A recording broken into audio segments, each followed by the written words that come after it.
పెట్టారు. మొత్తం మీద ఆ రెండు రాష్ట్రాల మాదిరిగా ఏపీలో కూడా అమలు చేస్తారన్నది చూడాలి. మరి ఏపీలో కూడా పల్లె వెలుగు, అల్ట్రా పల్లె వెలుగు ఎక్స్ప్రెస్ సర్వీసులు ఉన్న విషయం తెలిసిందే. అలాగే విజయవాడ, విశాఖపట్నం నగరాల్లో సిటీ ఆర్డినరీ, మెట్రో ఎక్స్ప్రెస్ సర్వీసులు నడుస్తున్నాయి. అలాగే కొత్త జిల్లాల పరిధిలోపై పరిమితి ఉంటుందా లేదా, పాత ఉమ్మడి జిల్లాల పరిధిలో ఉంటుందా అనేది కూడా వేచి చూడాల్సిందే. రాష్ట్రమంతా ఎక్కడికైనా ప్రయాణానికి అవకాశం ఇస్తారనే దానిపై కూడా క్లారిటీ రావాల్సింది. మొత్తం మీద ఉచిత బస్సు ప్రయాణానికి సంబంధించి ఎమ్మెల్యే యార్లగడ్డ ఫేస్బుక్ వేదికగా క్లారిటీ ఇచ్చారు. స్క్రీన్పై మీరు చూస్తున్నారు. ఎమ్మెల్యే యార్లగడ్డ ఉచిత బస్సు ప్రయాణానికి సంబంధించి సంక్రాంతి నుంచి మహిళలకు ఏపీ ప్రభుత్వం అందించబోయే కానుకగా ఆయన కీలక ప్రకటన అయితే చేశారు. ప్రస్తుతం ఏపీలో మహిళలకు ఇది గుడ్ న్యూస్ అని చెప్పుకోవచ్చు. ఎస్, మా కరెస్పాండెంట్ రాజేష్ జాయిన్ అయ్యారు. రాజేష్, ఏపీలో మహిళలకు ఉచిత బస్సు ప్రయాణానికి సంబంధించి ఎమ్మెల్యే యార్లగడ్డ కీలక పోస్ట్ చేశారు ఫేస్బుక్ వేదికగా. దాంతోపాటు అటు ఆటో డ్రైవర్లను దృష్టిలో పెట్టుకొని కూడా విధి విధానాలు రూపొందిస్తున్నామంటూ యార్లగడ్డ చేసిన ప్రకటన ఇప్పుడు ఆసక్తి రేపుతోంది. ఏంటి, ఏపీలో మహిళలకు ఉచిత బస్సు ప్రయాణానికి సంబంధించి ఇక ముహూర్తం ఫిక్స్ అయినట్లేనా? దాదాపుగా సంక్రాంతి నాటికి ఆంధ్రప్రదేశ్ లో ఉచిత మహిళల బస్సు ఫ్రీ పథకాన్ని అమలు చేయబోతున్నారు. దానికి సంబంధించి ఇప్పటికే దాదాపుగా కసరత్తు కూడా పూర్తి చేశారు.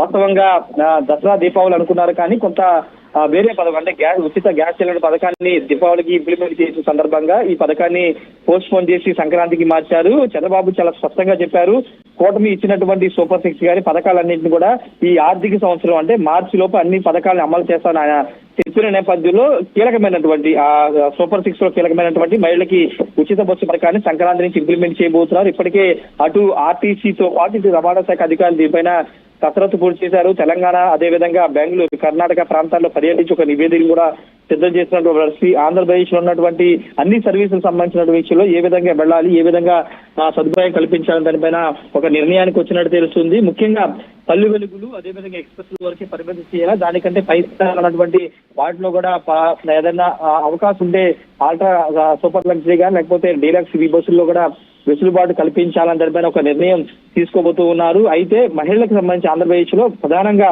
ఆంధ్రప్రదేశ్ లో 3 సిటీలు అంటే అటు విశాఖపట్నం, విజయవాడ ఈ 2 సిటీల్లో ఆర్టీసీ సంబంధించినటువంటి సిటీ బస్ సర్వీసులు ఉంటాయి, అదేవిధంగా మెట్రో సర్వీస్ ఉంటాయి.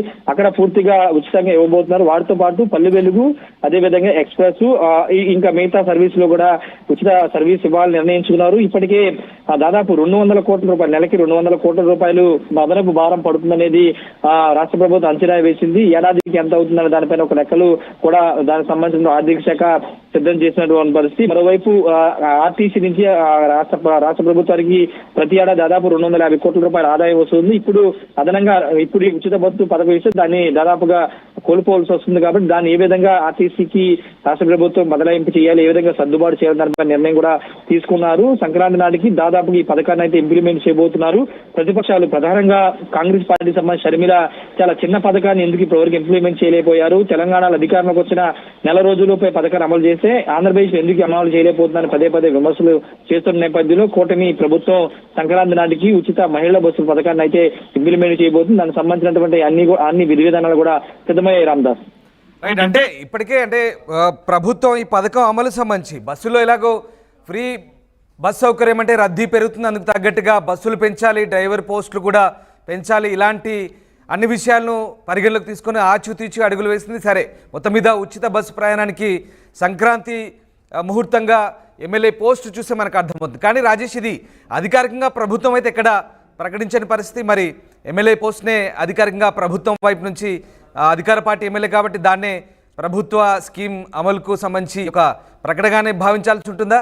అలాగే ఏపీ, కర్ణాటక మాదిరిగానే దీని విధి విధానాలు ఉండబోతున్నాయా? ఏ రకమైనటువంటి చర్చ సాగుతోంది?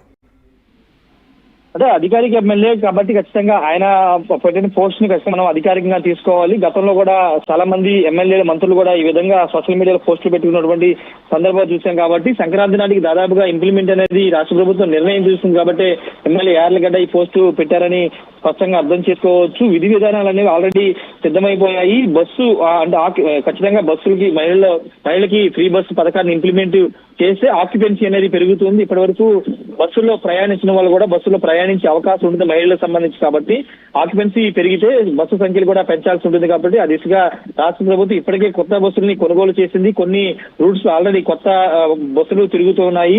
కాబట్టి ఇప్పుడు అదనంగా ఇంకా అవసరమైన బస్సులని సంక్రాంతి నాటికి కొనుగోలు చేయబోతున్నారు. వాటితో పాటు సిబ్బంది కొరత కూడా కొంత ఉందనేది రాష్ట్ర ప్రభుత్వం చెబుతుంది. కాబట్టి ఆర్టీసీకి దానికి సంబంధించినటువంటి కాంట్రాక్ట్ బేస్ లో డ్రైవర్స్ కానీ కండక్టర్ కానీ తీసుకునే అవకాశం కూడా కనబడుతుంది. అయితే ఇప్పుడు ఒకవేళ మహిళకి ఈ బస్సు పథకాన్ని ఇంప్లిమెంట్ చేస్తే కొంత ఆటోకు సంబంధించినటువంటి